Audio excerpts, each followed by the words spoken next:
Laat ons vandag eer aan God gee onder die preek getiteld. God se wet is as iets vreemds beskou. God het sy wette nie arbitrair vasgestel nie, maar vir ons toekomstige glorie en geluk.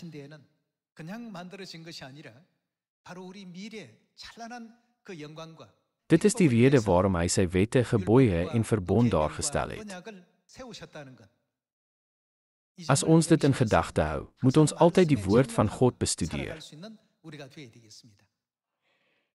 Wanneer ons ook al dink aan vader en moeder wat in die vlees na hierdie aarde afgekom het en nie gehuiwer het om die kruis te dra nie, en gewillig allerhande lyding vir ons geluk verduur het, moet ons nie hierdie nuwe verbond bloot as 'n regulasie beskou nie.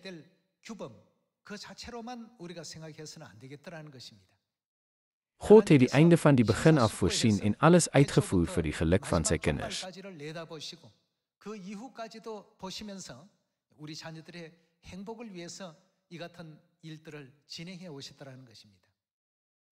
Is die Koreaanse kultuur nie besig om oor die hele wêreld te versprei nie?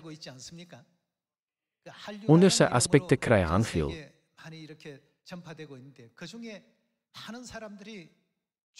die skryfstelsel vir die Koreaanse taal, aandag. Nou sê mense dat Hangul die beste skrif in hierdie rekenaartydperk is wat ander nie kan naboots nie. Selfs voortoe het Hangul bestaan, nie waar nie. Hangul is selfs voorheen deur baie mense gebruik. Maar dit is eers onlangs dat die uitnemendheid daarvan erken word. Dit is dieselfde met die nuwe verbond. Vader en moeder het alles voorsien en gesê: gee altyd aandag aan hierdie woorde en gehoorsaam hulle. Binnekort sal die wêreld die ware waarde daarvan erken. Jy verstaan dalk nie nou hoekom jy die Sabbatdag en die Pasga moet hou nie. Maar jy sal dit binnekort verstaan. Daarom is Koreaanse taalkursusse nou oorvol weens 'n tekort aan onderwysers en ruimte.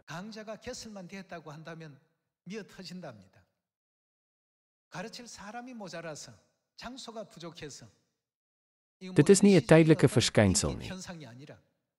Sommige geleerdes sê, alle tale kan verdwyn, maar Hangul kan tot die einde toe oorleef, veral in hierdie rekenaartydperk. Hulle sê ook, selfs in die tyd van KI sal net Hangul nooit sterf nie.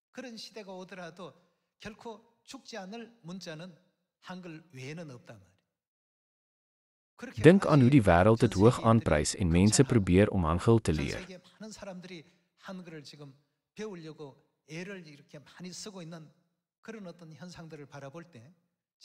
Ek probeer nie met Hangul spog nie.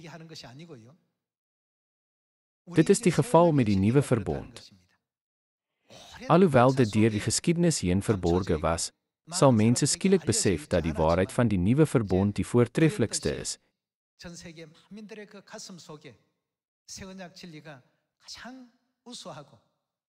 En dat die geestelike ethos wat die mensdom behoort te besit daarin vervat is. Die dae wanneer die waarde daarvan erken sal word, is nie ver nie. Daarom, al het ons min krag, het Vader en Moeder ons in staat gestel om kerke in elke land te stig en die evangelie te verkondig.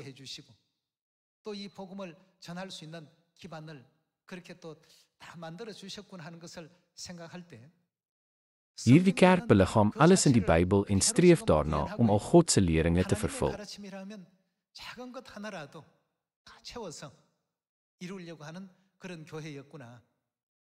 Binnekort sal alle mense van die wêreld die kerk van God op hierdie manier reg verstaan. Daarom vandag, deur die preek getiteld God se wet is as iets vreemds beskou. Alhoewel die wêreld dit dalk as iets irrelevant beskou, moet ons trots wees op die waarheid wat ons besit. Maak nie saak hoe invloedryk mense is nie, moenie op hul uiterlike voorkoms fokus nie. Aangesien God weet hoe die nuwe verbond sy krag in die toekoms gaan uitoefen, beklemtoon hy dat ons nooit by die nuwe verbond moet byvoeg of daarvan moet aftrek nie, maar dit tot die einde toe suiwer moet hou en altyd in sy woord moet woon.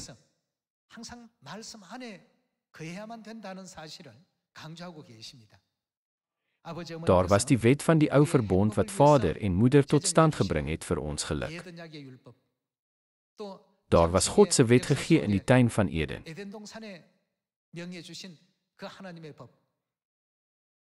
Ongeveer 2000 jaar gelede was daar die wet van die nuwe verbond wat God aan die mensdom gegee het. Laat ons hulle in ons harte graweer. Die geskiedenis van Hangul is baie lank. Naarmate die tyd van KI en rekenaars egter aangebreek het meer mense die voortreffelikheid van Hangul begin waardeer. As gevolg hiervan, wanneer Hangul kursusse by universiteite aangebied word, is dit altyd oorvol. Op dieselfde manier sal baie mense binnekort bly wees in die nuwe verbond, en meer siele wat die waarheid soek, sal na Sion kom. Laat ons daarom nooit God se wette as iets vreemds beskou nie, maak nie saak watter versoekings ons in die gesig staar nie. Kom ons kyk na Daniël hoofstuk 7 vers 25. Daniël hoofstuk 7 vers 25 is 'n baie belangrike lering oor die ware kerk en die valse kerk, die kerk wat gered sal word en die kerk wat nie gered sal word nie. Daniël hoofstuk 7 vers 25. Woorde gerig teen die hoogste sal hy uitspreek. Verwys die hoogste nie na God nie. Wie praat teen God? Is dit nie die duiwel nie? Daarom verskyn die woordvyand altyd voor die duiwel. Woorde gerig teen die hoogste sal hy uitspreek. Wat anders? En die heiliges van die Allerhoogste sal hy teister. Satan, die duiwel, lok altyd iemand op hierdie aarde uit om lyding oor God se mense te bring.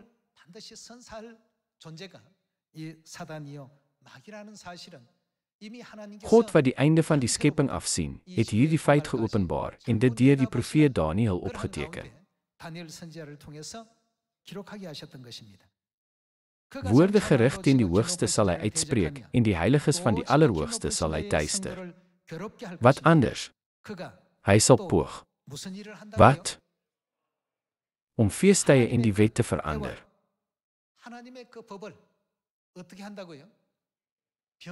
Die Bybel leer ons dat hy sal probeer om God se vasgestelde tye en wette te verander.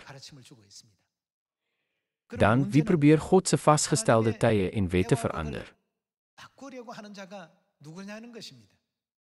Is dit God of is dit Satan wat God teestaan? God verander nie sy vasgestelde tye en wette nie.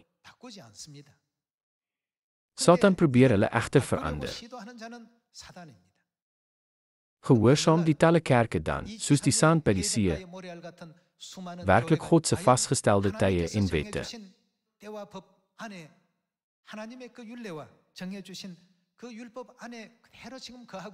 Of het hulle dit verander met leringe wat nie deur God beveel is nie?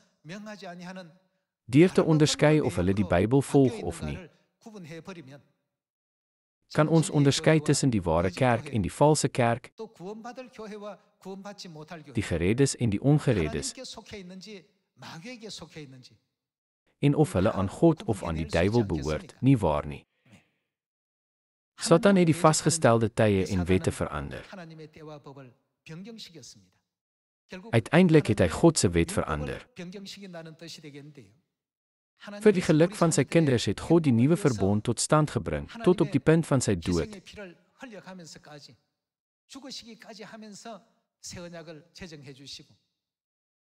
En sy hemelse kinders beveel om dit te onderhou, nie waar nie.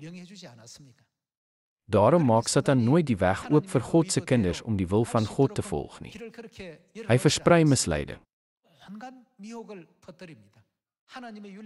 Hy het probeer om God se wette te verander sodat mense dit nie kon volg nie.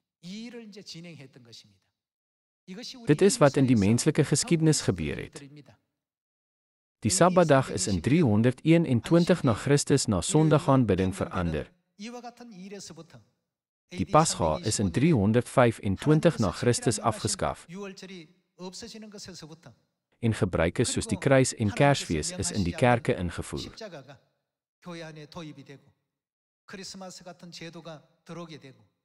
Heidense godsdienstige rituele soos Paaseiers en die Paashaas het in die kerke gekom.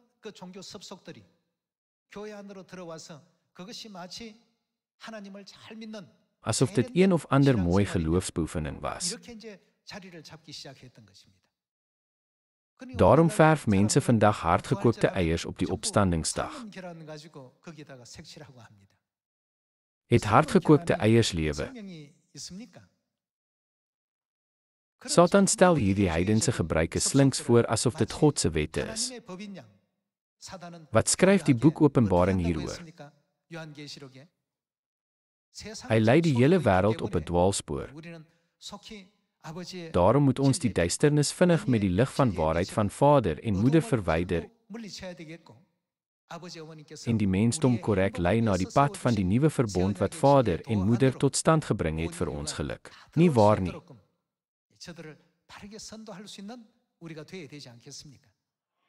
In Daniël hoofstuk 7 probeer hy om die vasgestelde tye te verander en die wette en die heilige mense sal vir 'n tyd, tye en 'n halwe tyd in sy hande oorgelewer word.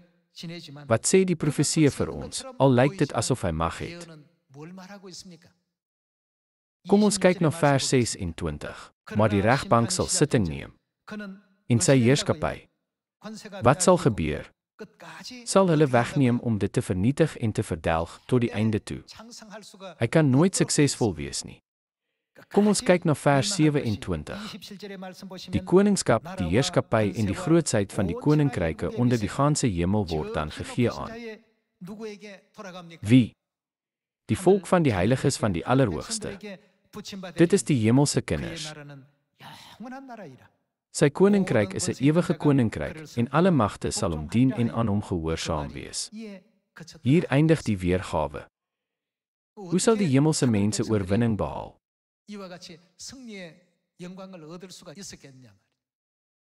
Is dit nie in Openbaring hoofstuk 14 geskryf dat hulle aan God en die Lam behoort nie?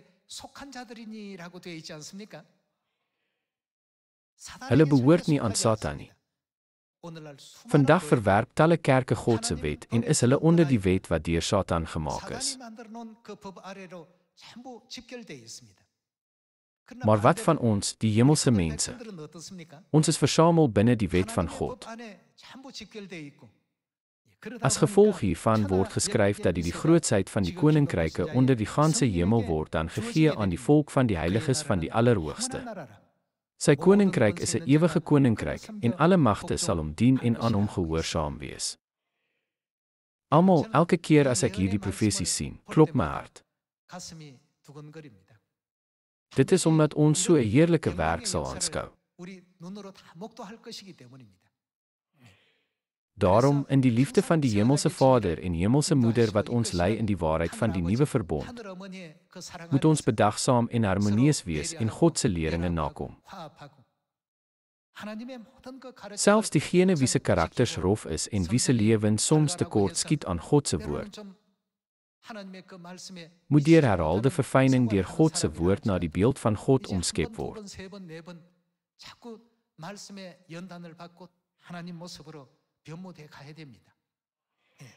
Wanneer ons soos God word en altyd aan die redding van die wêreld dink,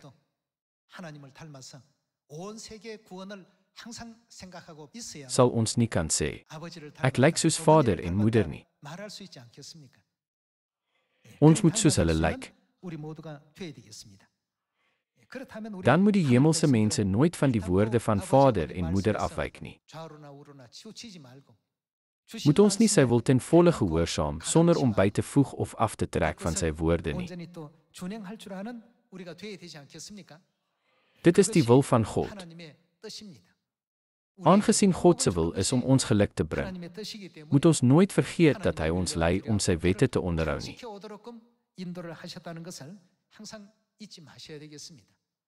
Kom ons blaai na Openbaring hoofstuk 22.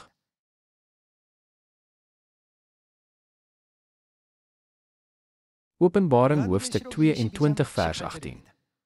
Ek getuig teenoor elkeen wat die woorde van die profesie van hierdie boekrol hoor. Die boekrol is die Bybel. As iemand iets hieraan toevoeg, die Bybel teken God se woord aan, dis beteken dit God se woord. Sal God die pla waarvan in hierdie boekrol geskryf is, aan hom toevoeg. En as iemand van die woorde van die boekrol van hierdie profesie wegneem, as iemand die Bybel aftrek, sal God se aandeel aan die boom van die lewe en aan die heilige stad waarvan in hierdie boekrol geskryf is, wegneem. Wie se wil is dit? God se wil is opgeteken in Openbaring hoofstuk 22 verse 18 en 19. Aangesien die beginsels wat God vir die glorieryke toekoms van sy kinders deur sy offer vasgestel het in die Bybel is, moet niemand by die Bybel byvoeg of daarvan wegneem nie. Hierdie verse het so 'n belangrike boodskap.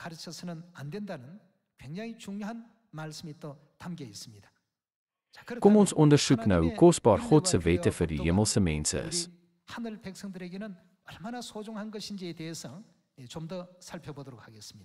Kom ons kyk na Daniël hoofstuk 9 vers 5.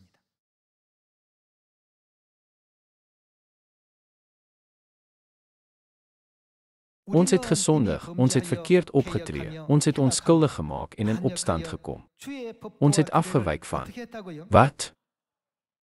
God openbaar aan ons deur die profeet Daniël dat enige iets wat van sy opdragte afwyk, goddelose dade en rebellie is.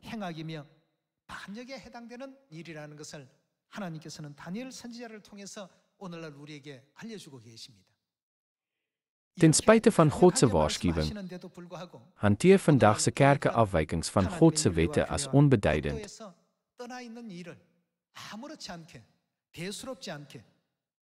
En beskou God se wet as iets vreemds net soos vandag se preektitel. Kom ons gaan aan na Daniël hoofstuk 9 vers 8. Kom ons lees vers 8. Here, by ons is daar gesigte vol skaamte, by ons konings, ons hoë amptenare en ons voorouers, omdat ons teen U gesondig het. By my Heer, ons God, is daar ontferming en vergifnis. Omdat ons teen hom in opstand was en nie geluister het na die stem van die Here ons God. Wat het ons nie gehou nie? Deur sy wette te volg wat hy aan ons voorgehou het deur sy diensknegte, die profete nie.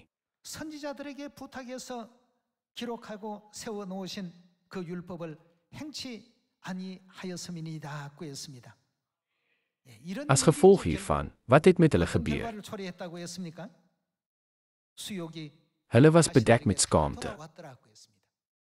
Uiteindelik het die Israeliete hul soewereiniteit verloor, gevangenes geword en slawe geword.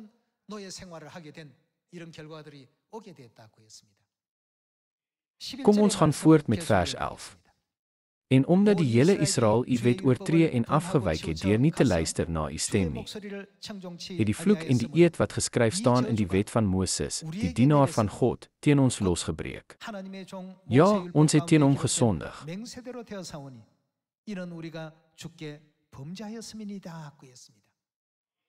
Die Bybel leer ons dat die daad om God se wet te verwerp 'n sonde is, nie waar nie. Die Bybel herinner ons daaraan dat ons God se wette moet onderhou, maar die wêreld beskou dit as iets vreemds.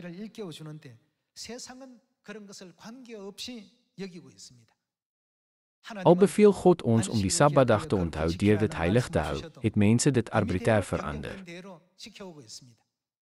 Is dit die woord van God, of is dit 'n tradisie wat deur Satan verander is? Dit is duidelik dat diegene wat in God glo, die woord van God moet kies. Kom ons kyk na Hosea hoofstuk 7 vers 13.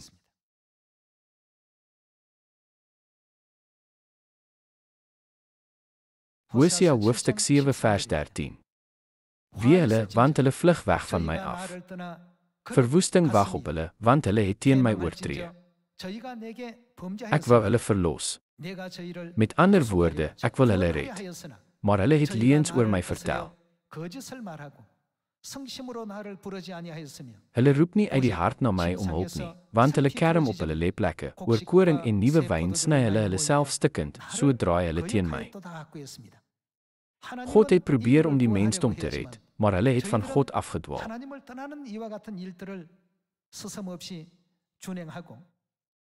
Hulle verwerp God en praat valsheid en beweer. Sondag is die Sabbatdag. Kersfees is die verjaarsdag van Jesus. Die kruis is nie 'n afgod nie. Daarom het God gesê, hulle het van my afgewyk. Hulle gaan die verkeerde pad.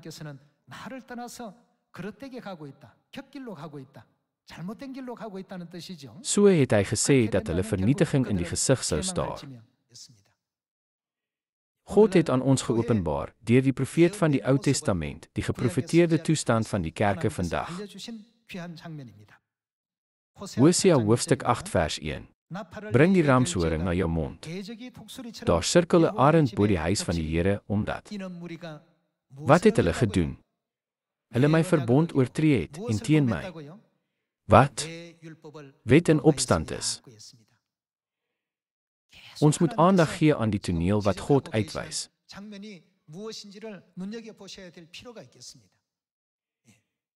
God het die wet vir hulle geluk en hulle glorieryke toekoms ingestel, maar hulle verwerp maklik die wet van God. En aangesien hulle nie fisieke straf in die gesig staar nie, gaan hulle voort om die wet van God te oortree. Kom ons kyk na vers 2. Na my roep hulle om hulp, my God, ons Israel ken U. Israel het die goeie verwerp en vyand sal hom agtervolg. Dit beteken dat hulle vyand hulle sal pynig.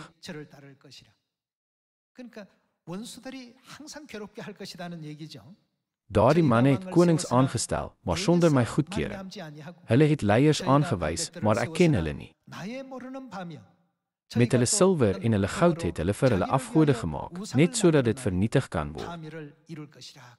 Hulle pleeg hierdie dade sonder enige huiwering. Kom ons gaan aan na vers 11. Hoofstuk 8 vers 11. Toe Efraim meer altare gebou het, was dit om te sondig. Dit het vir hom altare geword om mee te sondig.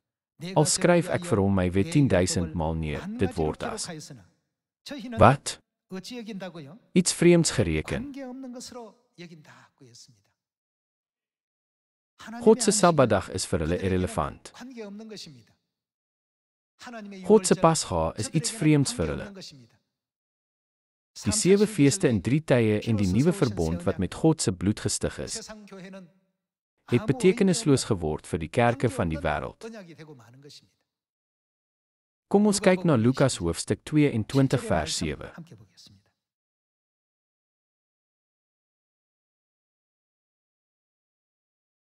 Lukas hoofstuk 22 vers 7.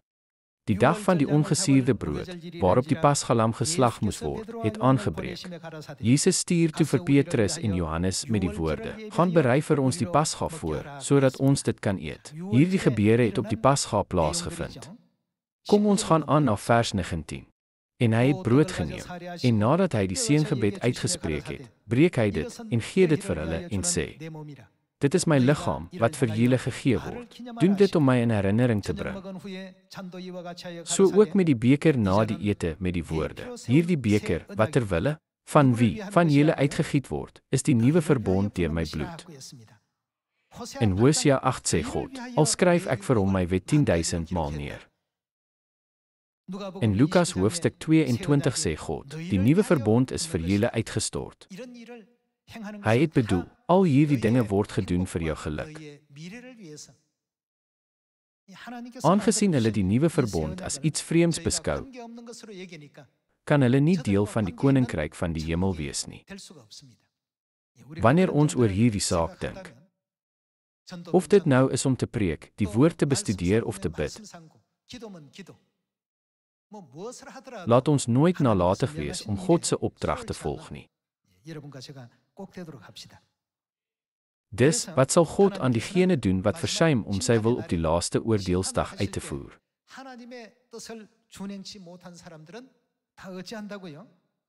Kom ons kyk na Jesus se antwoord in Matteus hoofstuk 7.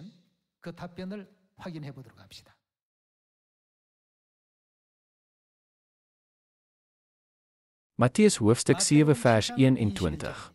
Nie elkeen wat vir my sê, Here, Here, sal ingaan in die koninkryk van die hemele nie, maar net diegene wat die wil doen van my Vader in die hemele. Die wil van God is dat ons sy wet moet onderhou. Satan het egter God se vasgestelde tye en wette verander,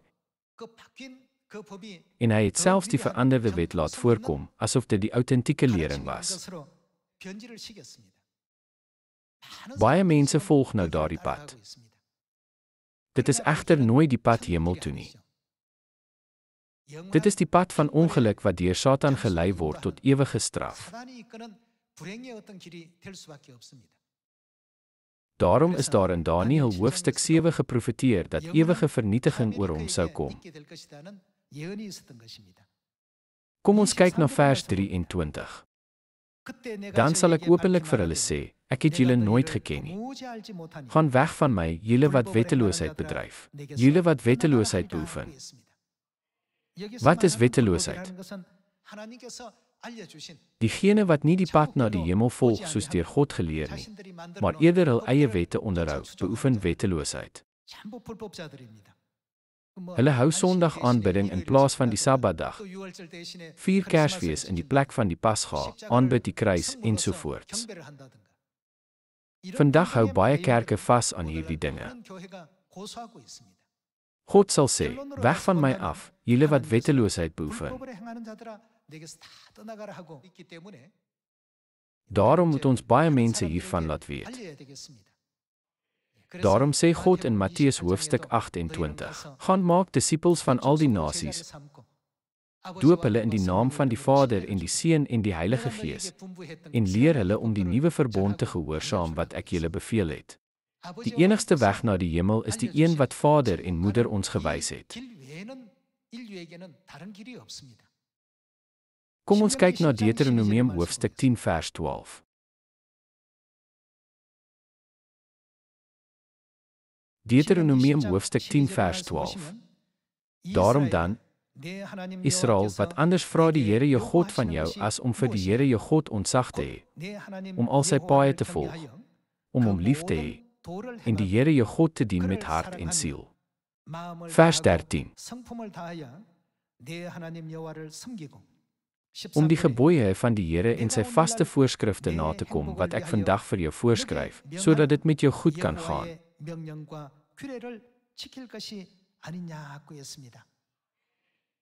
Wat het God vir ons eie beswil toegelaat?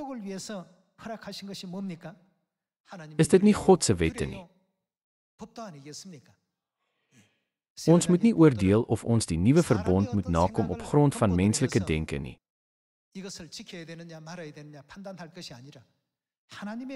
Maar as iets God se wet is, moet ons dit gehoorsaam. Vir wie se toekoms is dit? God het alles vir ons geluk bepaal.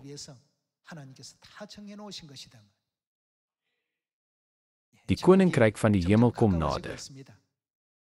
As ons aan tropiese nagte dink, is dit ontstellend om 'n temperatuur van 30 Celsius te ervaar. Wat dan van die poel van vuur?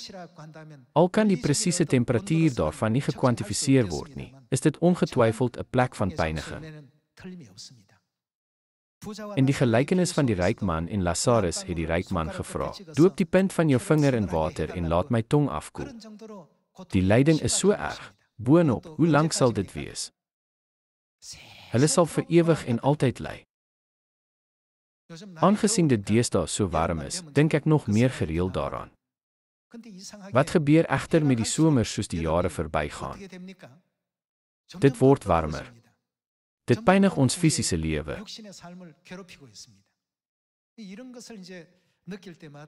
So, ek dink dat mense nie besef hoeveel van 'n plek van pyniging daardie wêreld is nie. Dit is hoekom hulle ligweg sê, as ek sterf, sal ek net hel toe gaan. Ek hoop julle sal meer siele wakker maak, sodat die hele mensdom die lewe saam in die hemel kan geniet. 즐거워하는 삶을 영위할 수 있도록 더 많은 영혼을 깨우칠 수 있는 여러분들이 꼭 되시고요.